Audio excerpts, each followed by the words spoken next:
एक समय की बात है। शहर में तारा नाम की 8 साल की छोटी गरीब लड़की थी, जो अपनी माँ राधा और पापा अर्जुन के साथ एक छोटे से घर में रहा करती थी। अर्जुन मजदूरी करके घर चलाता था और उसकी बेटी तारा को स्कूल में पढ़ाता था। एक दिन तारा स्कूल से घर आ रही थी कि तभी उसकी नजर डांस हॉल की ओर जाती है, जिस दीवार को एक छोटा सा होल था। उसमें से वो अपनी आँख से अंदर डांस करते लोगों को देख रही थी कि तभी उसकी माँ राधा वहां आ जाती है और उसका हाथ पकड़कर उसे चिल्लाते हुए उसे घर लेकर जाती है। तारा, कितनी बार कहा है तुम्हें कि वहाँ पर ऐसे टाइम पास मत किया कर। पर माँ, मुझे भी उनके जैसा डांस करना है, बड़ा बनना है, टीवी पे दिखना है। माँ, मुझे भी जाना है वहाँ डांस सीखने। अरे बेटा, वो सब बड़े पैसों वाले लोगों का काम है। हमारे पास इतने पैसे हैं कहाँ कि हम तुम्हें वहाँ डांस सीखने के लिए भेजे। चलो चुपचाप अपनी पढ़ाई करने के लिए बैठो। माँ की डांट से तारा रूठ के कोने में बैठ जाती है कि तभी तारा के पापा अर्जुन घर आते हैं और वो तारा से, अरे मेरी प्यारी गुड़िया को क्या हुआ? ऐसे मुंह फुलाकर क्यों बैठी है मेरी गुड़िया? पापा, मुझे भी डांस सीखने जाना है। अरे बिटिया, तुम वहाँ जाती ही क्यों हो? अगर तुम वहाँ गई ही नहीं तो तुम्हारे मन में ऐसे विचार भी नहीं आएंगे। हाँ बेटा, हम तुम्हें पढ़ा रहे हैं, यही बहुत बड़ी बात है। तुम पढ़ाई में ध्यान दो और पढ़ लिख कर अच्छी कंपनी में जॉब करो। ठीक है माँ, पापा, अगर आपकी यही इच्छा है तो आज से मैं सिर्फ और सिर्फ पढ़ाई में ही ज्यादा ध्यान दूंगी। चलो अब खाना खाकर सो जाते हैं। कल सुबह पापा को भी काम पर जाना है और तुम्हें भी तो स्कूल जाना है ना। खाना खाकर सब सो जाते हैं।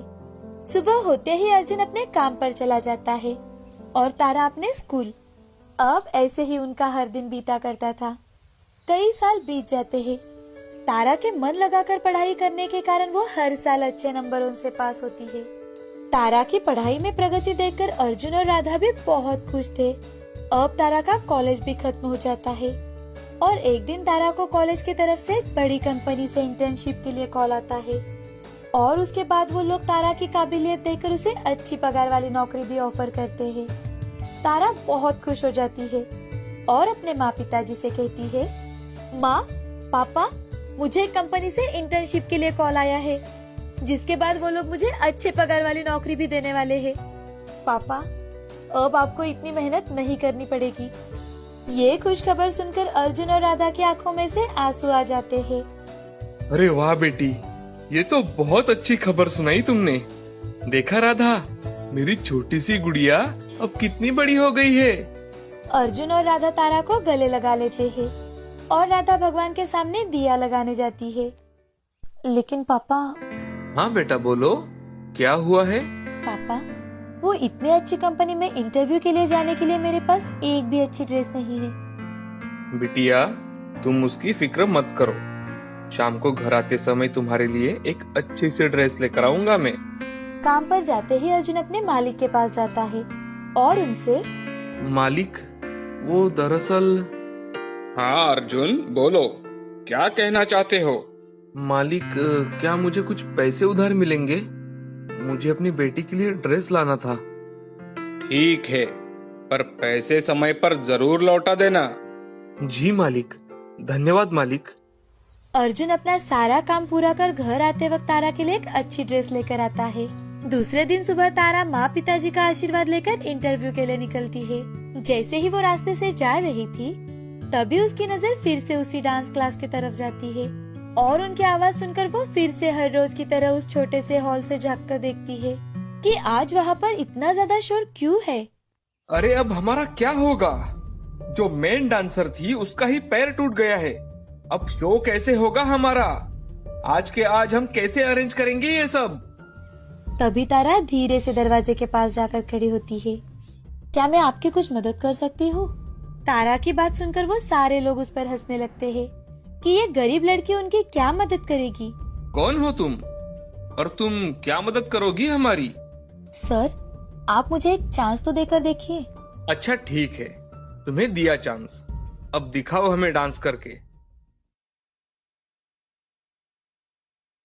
जब तारा उसका डांस स्टार्ट करती है तो वहाँ के सभी लोग आश्चर्यचकित हो जाते हैं और वो डांस टीचर तारा से, अरे तुमने ये कहाँ से सीखा? ये तो हमारी कोरियोग्राफी है। जी सर, माफ करना, पर मैं रोज आपका डांस देखा करती थी और घर जाकर प्रैक्टिस किया करती थी। मुझे बचपन से ही आपके यहाँ डांस सीखना था, लेकिन हमारे गरीब हालात की वजह से मैं कभी अंदर नहीं आ पाई। तुमने तो हमारी सारी चिंता एक झटके में दूर कर दी। क्या तुम आज के शो में हमारे ग्रुप में परफॉर्म करना चाहोगी? जी सर। अब तारा की खुशी का कोई ठिकाना नहीं था। तभी उसका फोन बजता है। हेलो हेलो मिस तारा, मैं कंपनी से बात कर रही हूँ। आज तुम इंटरव्यू के लिए आ रही हो या नहीं? जी मैम। ऐसा कह के तारा फोन रख देती है और सोच में पड़ जाती है। एक तरफ उसका बचपन का सपना सच हो रहा था और एक तरफ उसके माँ पिताजी का सपना। उनकी मेहनत थी जिससे उन्होंने तारा को इस मकान पर लाया था। लेकिन उस समय तारा अपने पैशन को चुनती है और अपने घर पर बिना बताए ही डांस क्लास वाले लोगों के साथ शो में परफॉर्म करने के लिए निकल जाती है। तारा की वजह से उनका पूरा ग्रुप वो शो में जीत जाता है और हर जगह सिर्फ तारा के डांस के ही चर्चे होने लगते हैं। सब होने के बाद शाम को तारा घर आती है।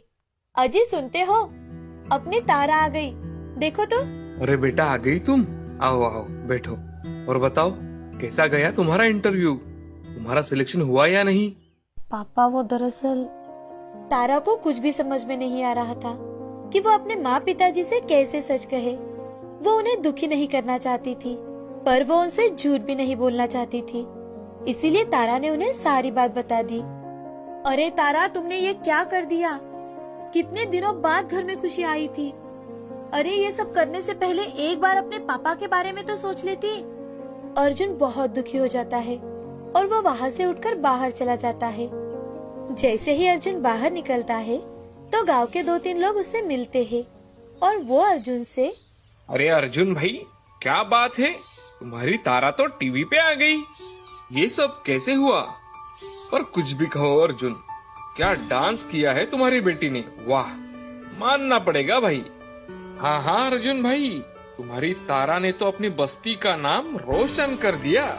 ये सब सुनकर अर्जुन भागते हुए घर आता है और राधा को सारी हकीकत बताता है। दोनों खुशी से तारा को गले लगा लेते हैं। ऐसे ही धीरे धीरे तारा के घर के बाहर भीड़ इकट्ठा होने लगती है। और फिर क्या था, उसे हमेशा ही बहुत सारे शोज से डांस के लिए ऑफर आने लगते हैं।